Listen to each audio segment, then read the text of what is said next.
Bismillahirrahmanirrahim. Assalamualaikum warahmatullahi wabarakatuh. Perkenalkan, nama saya Puji Ningsi. Saya adalah guru MA Nurul Ilmi Ujung Batu 4 sekaligus mahasiswa PPG dalam jabatan Det1 tahun 2025 pada LPTK UIN Salatiga. Pada hari ini Sabtu 10 Mei 2025 saya akan melakukan praktek mengajar sejarah kebudayaan Islam di kelas 12 dengan materi sejarah masuknya Islam di Indonesia sebagai salah satu syarat dalam mengikuti UKIN atau uji kinerja. Bagaimana prosesnya? Mari kita saksikan. Selamat menyaksikan. Terima kasih. Wassalamualaikum warahmatullahi wabarakatuh. Assalamualaikum warahmatullahi wabarakatuh. Waalaikumsalam warahmatullahi wabarakatuh. Apa kabarnya anak ibu? Alhamdulillah, luar biasa. Allahu Akbar. Oke, alhamdulillah semuanya baik-baik saja. Sudah dipikir kita gini? Sudah, Bu. Kemarin si Agus ibu suruh pangkas rambut, sudah Agus? Sudah, Bu. Iya, alhamdulillah. Oke, untuk mengambil keberkahan pembelajaran pada hari ini, ayo ketua kelasnya dipimpin doanya. Dulu siap, sebelum belajar, mari kita berdoa. Berdoa dimulai.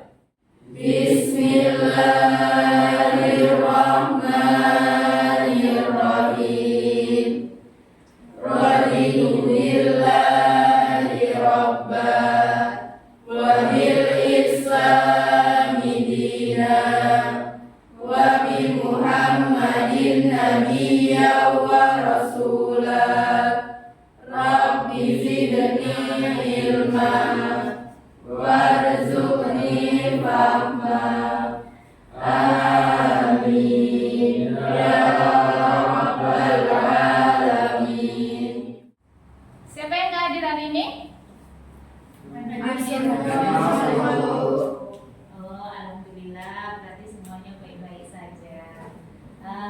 Langsung saja sebelum mulai belajar, kita ice breaking dulu ya. Ya, Biar lebih semangat belajarnya. Gajah itu besar, Oke.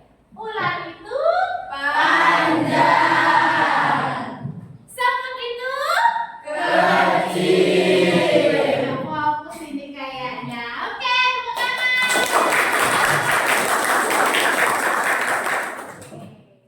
Sebelum kita ke materi selanjutnya, Ibu mau menampilkan atau melihatkan dulu sama kalian, ada di sini sebuah gambar. Gambar apa yang ada di papan tulis? Peta apa?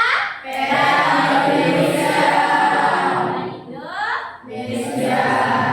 Kemudian yang di bawahnya, ada yang tahu ini gambar apa? Gambar orang-orang sedang belajar mengaji. Oke, kemudian di bawah ini ada sebuah lirik lagu yang berjudul Lir Ilir. Sudah pernah dengar? Sudah, Bu.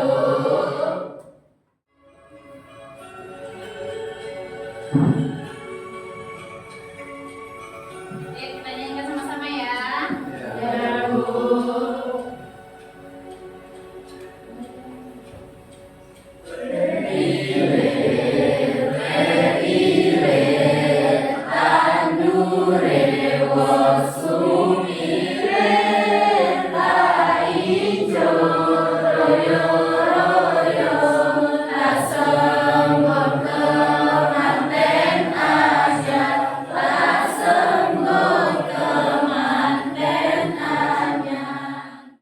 Dari gambar yang sudah kita lihat bersama dan lirik lagu yang sudah kita nyanyikan bersama, kira-kira ada yang tahu tidak apa pelajaran kita kita hari ini? Saya Bu, Ya, anak. sejarah masuknya agama Islam di Indonesia. Oke, mantap sekali, tepuk tangan. Ya, hari ini kita belajar tentang sejarah masuknya Islam di Indonesia. Oke, apa saja sebenarnya tujuan kita belajar sejarah ini atau sejarah masuknya Islam ke Indonesia? Yang pertama yaitu kita meyakini bahwa berdakwah adalah kewajiban setiap muslim. Yang kedua, mendeskripsikan sejarah masuknya Islam di Indonesia.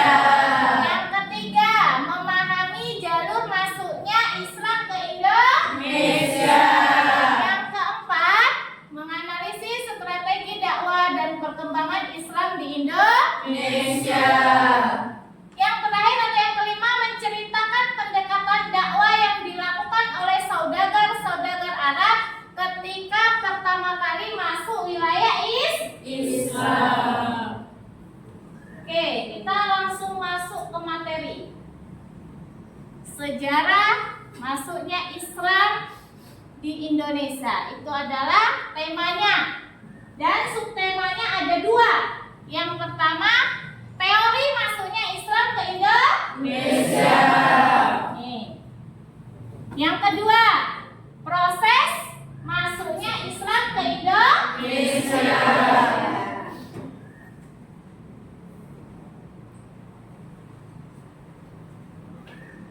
Selanjutnya, teori masuknya Islam ke Indonesia. Indonesia merupakan negara kesatuan yang mayoritas itu adalah orang beragama Islam.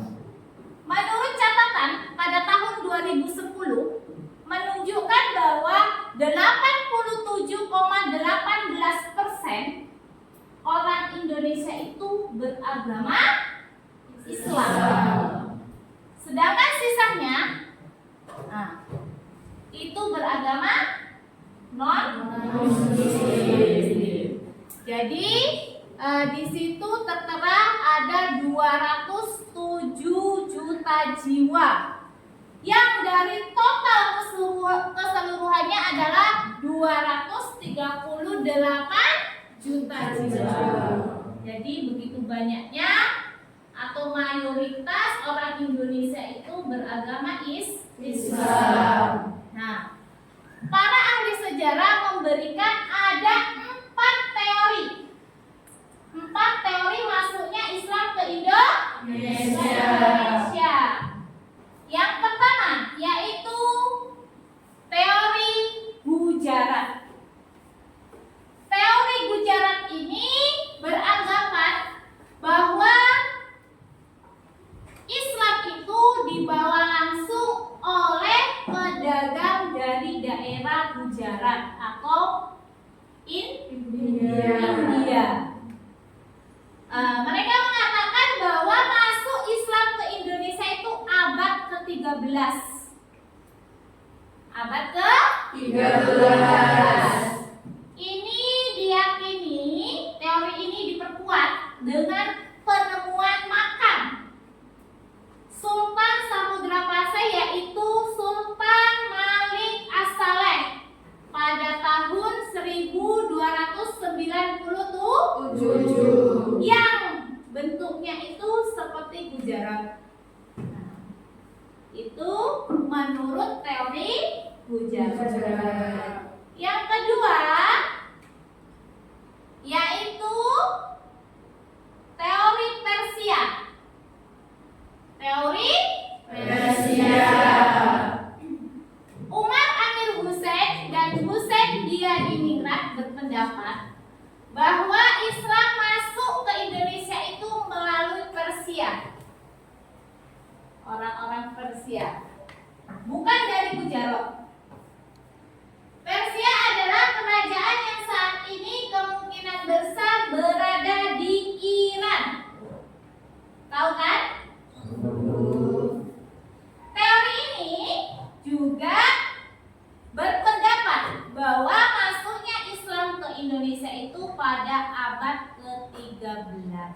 Cuman yang membawa itu orang tersial, bukan orang. Apa buktinya? Apa contohnya? Kenapa mereka bilang seperti itu? Adanya peringatan 10 Muharram atau Asyura. Itu peringatan atas meninggalnya Hasan dan Husain. Siapa itu Hasan dan Husain? Iya, cucunya Nabi Muhammad Sallallahu Alaihi Wasallam, yang pada saat itu sangat dijunjung dan dihormati oleh orang Syiah yang ada di Iran. Oke, selain itu di Sumbar, apa itu Sumbar? Sumatera dikenal dengan acara tablik atau tabut. Sedangkan di Pulau Jawa itu dikenal dengan membuat bubur Asyura. Kadang orang tua kita yang Jawa masih melakukan seperti itu. Setiap bulan Asyura membuat bubur Asyura. Oke, selanjutnya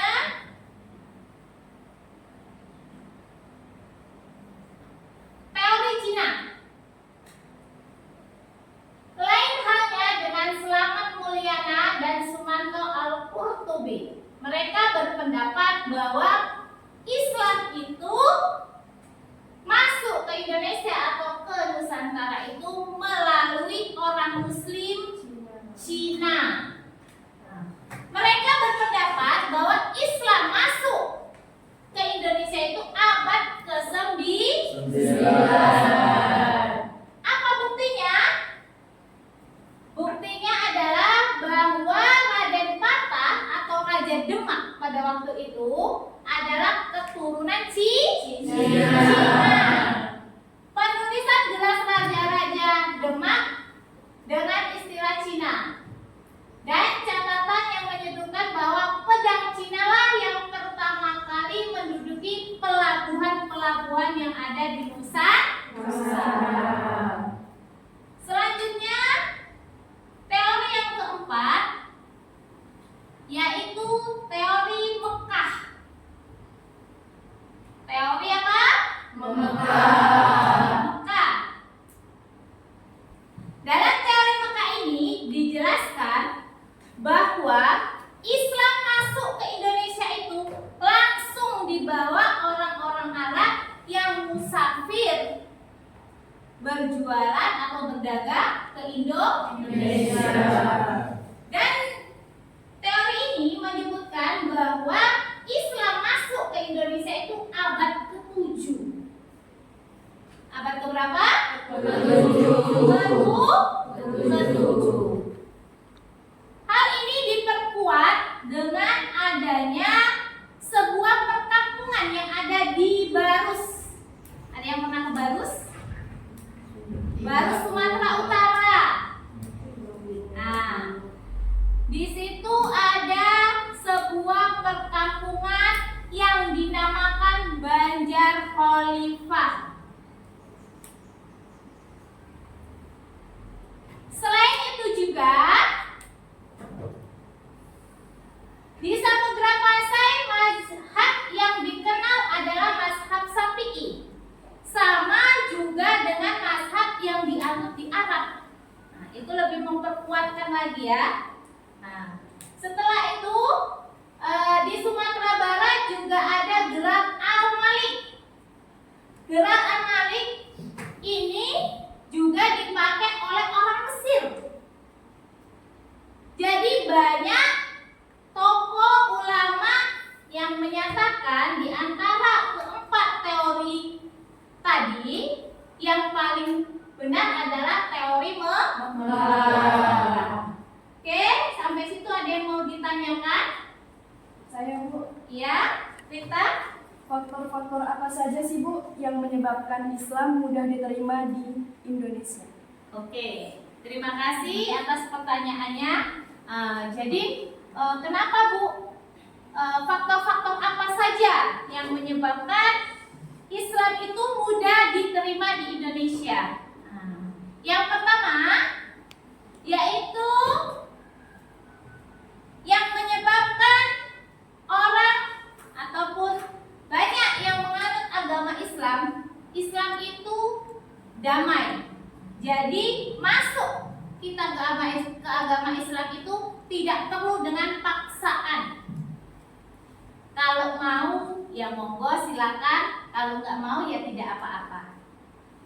Jadi tidak dipaksa. Kamu suci, harus kamu masuk Islam. Kalau enggak nanti kamu akan saya cambuk. Tidak seperti itu ya. Nah, yang kedua, hanya dengan membaca 2 kalimat syahadat kita bisa masuk Islam. Gimana bunyinya? Asyhadu an la ilaha illallah wa asyhadu anna Muhammadar Rasulullah. Oke, selanjutnya yang ketiga, agama Islam itu tidak mengenal kasta. Tahu kasta? Kedudukan. Dia anak raja, dia anak bangsawan, dia orang melarat, orang tidak punya. Islam itu tidak pernah membedakan kasta. Kemudian selanjutnya adanya beberapa kerajaan besar yang mundur pada saat itu, seperti kerajaan Samudra Pasai dan Majapahit. Oke. Ada lagi yang mau ditanya? Tidak ada? Oke, kita lanjut ya.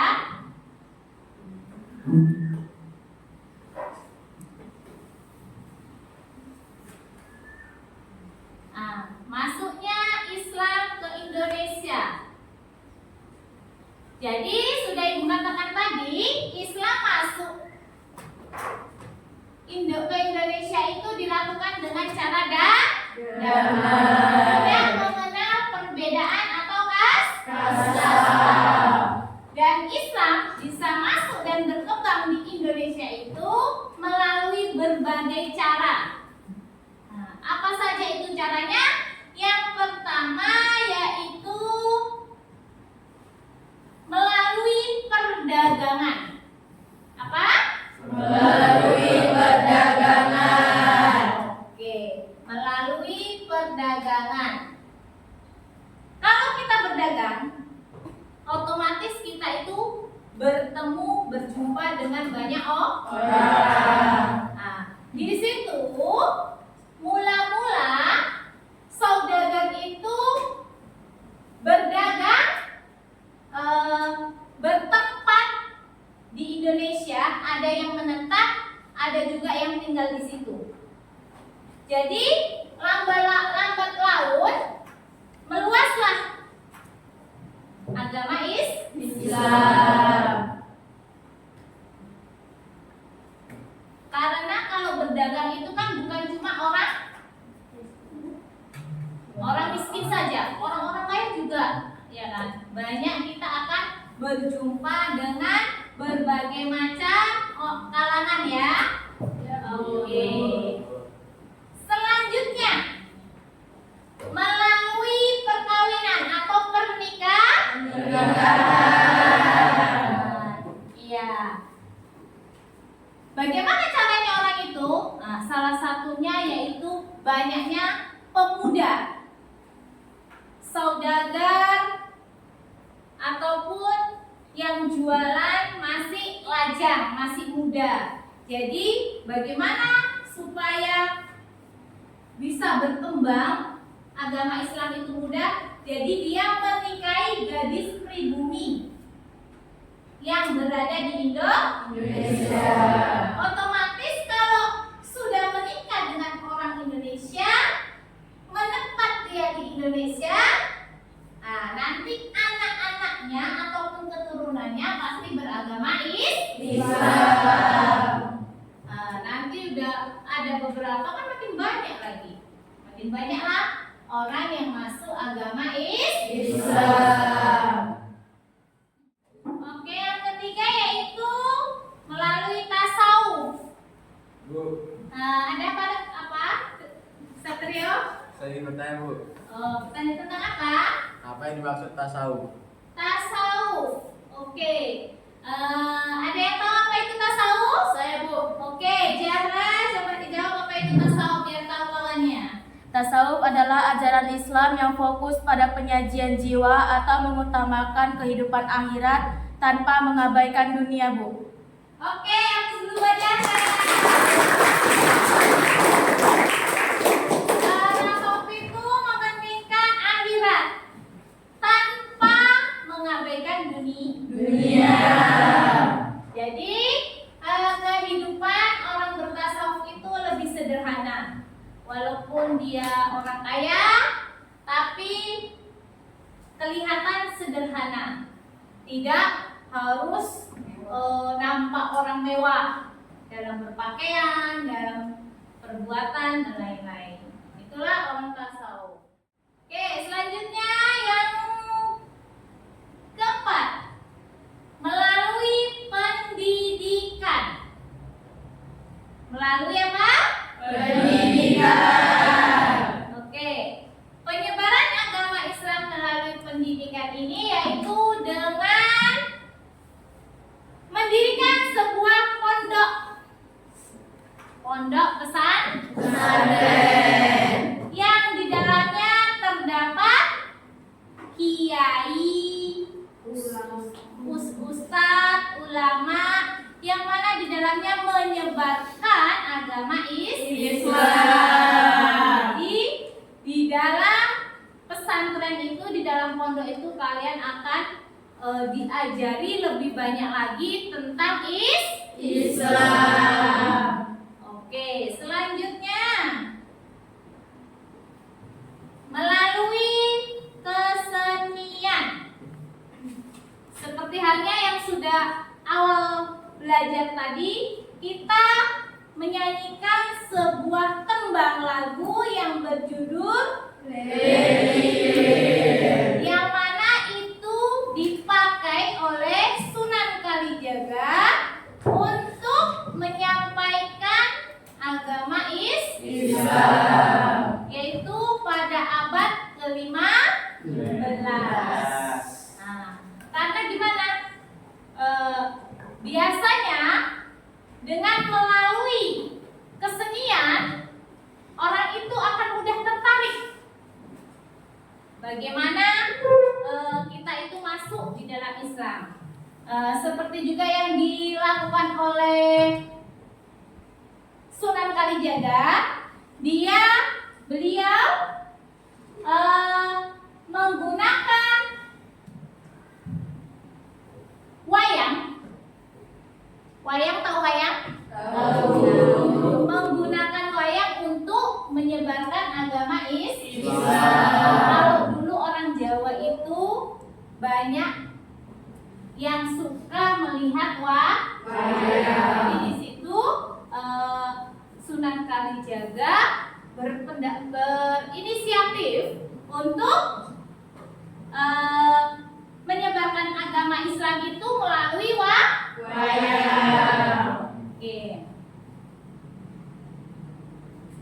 Oke, sampai sini ada yang mau ditanyakan? Saya, Bu. Iya, Diva. Dari beberapa jalur masuknya Islam di Indonesia, jalur mana, Bu, yang paling efektif? Oke. Dari beberapa yang sudah Ibu sebutkan tadi, jalur mana yang paling efektif menurut Ibu? Ya, jalur yang paling efektif itu yaitu jalur perdagangan. Kenapa perdagangan, Bu? Karena dengan berdagang kita itu bisa berinteraksi langsung dengan berbagai macam kalangan, dengan berbagai macam orang. Jadi siapa saja bisa dimasukinya, siapa saja bisa kita menyampaikan agama Islam itu. Jadi yang paling efektif itu adalah jalur perdagangan.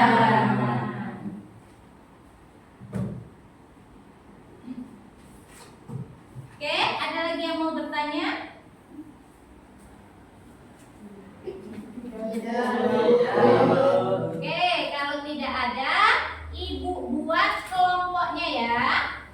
Ya, Bu.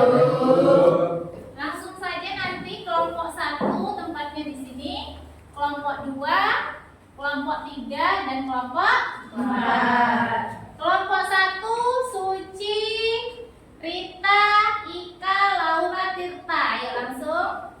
Kelompok 2 Putri, Fitri, Erni, Naya, Agus. Kelompok 3 Sonia, Umi, Devita, Nana, Satrio. Kelompok 4 Jara, Pia, Diva, Febri, Augie, dan Harja.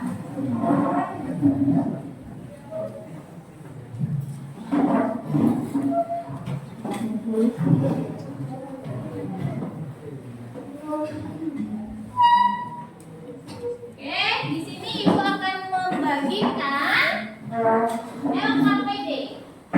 Nanti didiskusikan bersama kelompoknya, dan kalau sudah selesai nanti akan kita presentasikan ke depan kelas. Boleh menggunakan HP untuk medianya ya, atau buku pelajarannya.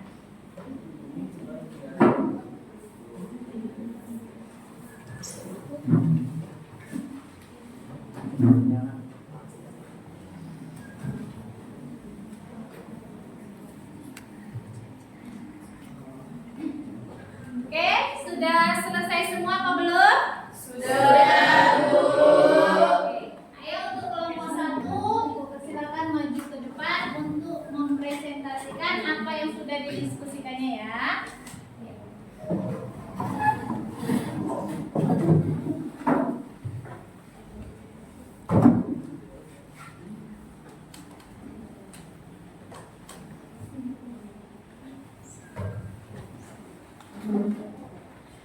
Assalamualaikum warahmatullahi wabarakatuh. Waalaikumsalam warahmatullahi wabarakatuh.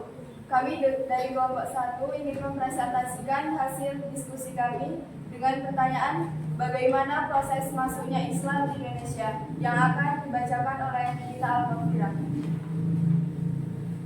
Proses masuknya Islam di Indonesia yaitu melalui jalur utama seperti perdagangan, pernikahan, dakwah ulama, pendidikan, dan kesenian. Kalau jalur perdagangan itu menjadi rute utama sejak abad ke-7 sampai 11, dengan para pedagang muslim dari berbagai wilayah membawa ajaran Islam ke Indonesia. Selain itu, pernikahan antara pedagang muslim dengan penduduk lokal, khususnya para penguasa, dakwah ulama, pendidikan melalui pondok pesantren, dan penyebaran melalui kesenian seperti wayang dan musik juga berperan penting dalam proses islamisasi di Indonesia. Sekian hasil presentasi kami tutup. Wassalamualaikum warahmatullahi wabarakatuh. Sekarang boleh dikumpul LKPD-nya ke depan. Jadi dari diskusi yang sudah kita dengarkan bersama tadi, kita bisa mengambil kesimpulan ada 4 teori masuknya Islam ke Indonesia. Dengan belajar sejarah masuknya Islam ke Indonesia ini, kita bisa mengetahui bagaimana Islam itu masuk ke Indonesia. Oke. Minggu depan kita belajar tentang bukti masuknya Islam ke Indonesia. Bukti-bukti apa saja yang memperkuat masuknya Islam itu ke Indonesia. Mungkin ini saja yang bisa Ibu sampaikan pada kesempatan kali ini. Kita lanjutkan minggu depan. Assalamualaikum warahmatullahi wabarakatuh. Waalaikumsalam